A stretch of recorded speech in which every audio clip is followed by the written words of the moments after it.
ever received any negative feedback? Before we go any further on this video, just take a minute to think about the negative feedback that you received.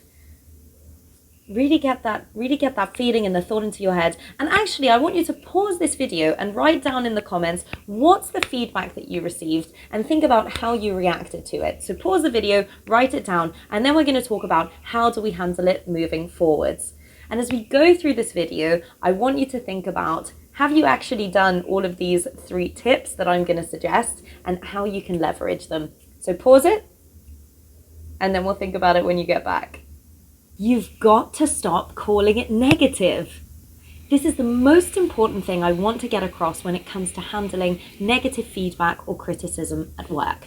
Sure, it never feels good when someone says that we're not doing something that well, particularly if you're someone who works really hard and wants to do well and wants to progress and be better.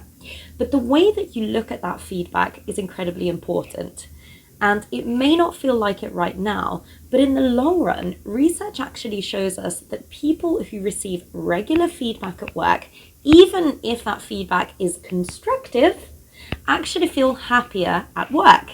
So constructive is the key word that we're going to be using now. So anytime you get feedback, think about the word constructive. Feedback, more than anything, is a gift because it can make you aware of things that you didn't know previously, and it can help you focus on what the things that you can work on are. It can be really tempting to just wallow in self-pity and catastrophize and think that, oh, I'm terrible at everything and I shouldn't even bother and I shouldn't even try. So I'm going to encourage you to use the word constructive and think about the fact that someone has made you aware of something that you can work on. So ask yourself 2 questions. What can I learn from this experience when someone gives you some constructive feedback? And secondly, ask yourself, what is the one thing that I could do to improve in this area? This very simple shift changes your thinking from just focusing on the fact that you're bad and it's negative and it's all a disaster to what can I actually do about it? It forces that creative part of your brain to start thinking and coming up with solutions. In fact, when you next think of feedback, I want you to think of the feedback dance in which you take the feedback, you have all this amazing self-awareness, and the output is a much more amazing you. I will show you how to do that in a 10-second dance break.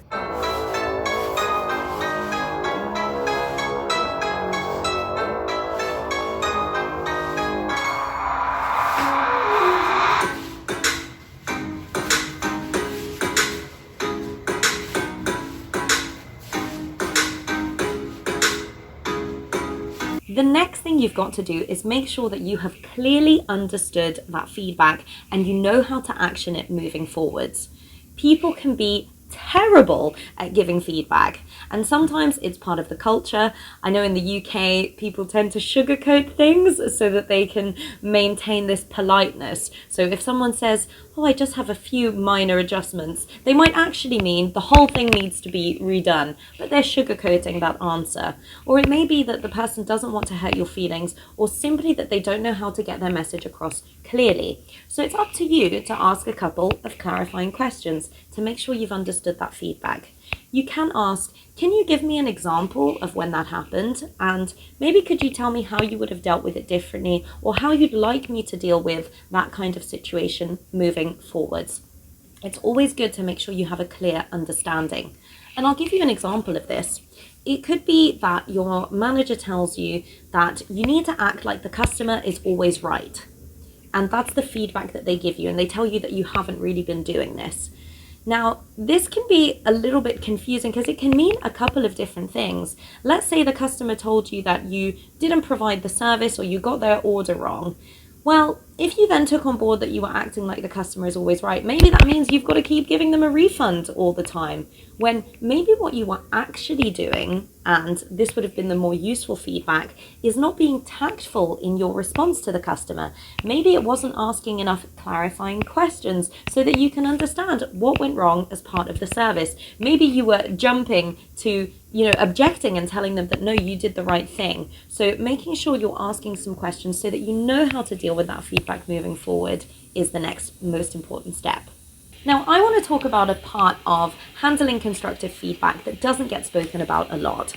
And I think the reason for that is the advice that we're given at work is that we always want to learn and to improve ourselves from the feedback of the people around us. And that's generally good advice. But sometimes it's exaggerated to be that we should just blindly accept anything that anyone says.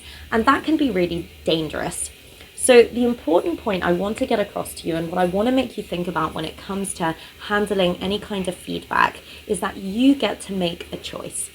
It's important to listen and understand that feedback, but then to also run it past yourself and think about, is that something that I actually want to work on? Is that something that I even agree with? And is that something that I want to take forward?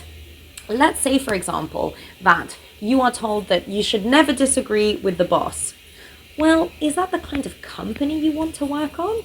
Sure, you don't want to be disagreeing with every single idea that's out there and, doing that without tact, because that can damage the team spirit and the team morale. But being able to disagree with important things that are happening in the company is incredibly valuable. In fact, you're not just accepting things blindly, and you can add more value, or you can help the team work towards things that are going to be potential challenges down the line, which maybe you've picked up and they haven't. So then you decide, well, is that the kind of company I want to work for? Someone who completely won't accept anyone who goes against the grain.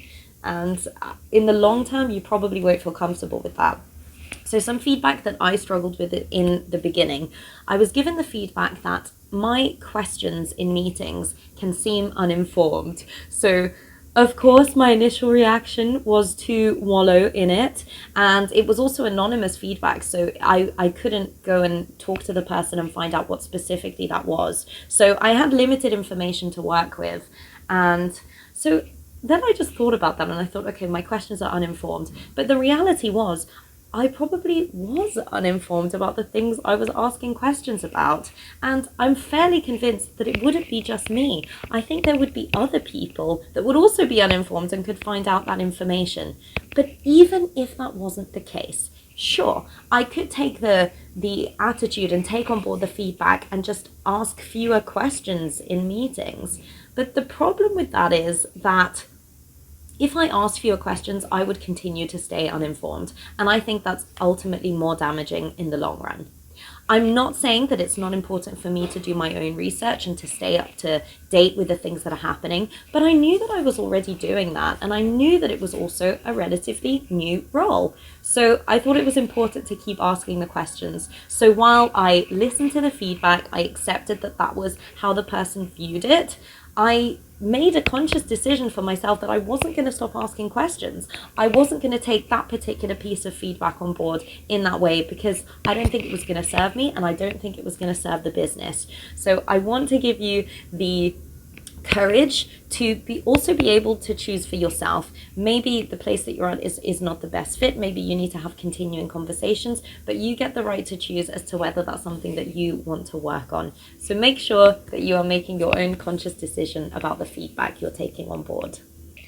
Awesome. So let's go back to that initial piece of feedback that you received. Are you now calling it constructive and thinking about, what is the one thing that I could learn from that feedback? Did you actually understand the feedback? And did you make a conscious choice as to whether that's something that you want to work on? And you can use this for any feedback that you receive.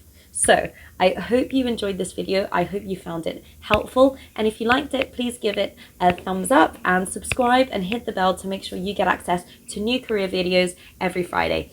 My name's Eva Evangelou, career coach and customer success director. And thank you so much for watching. Have a great week.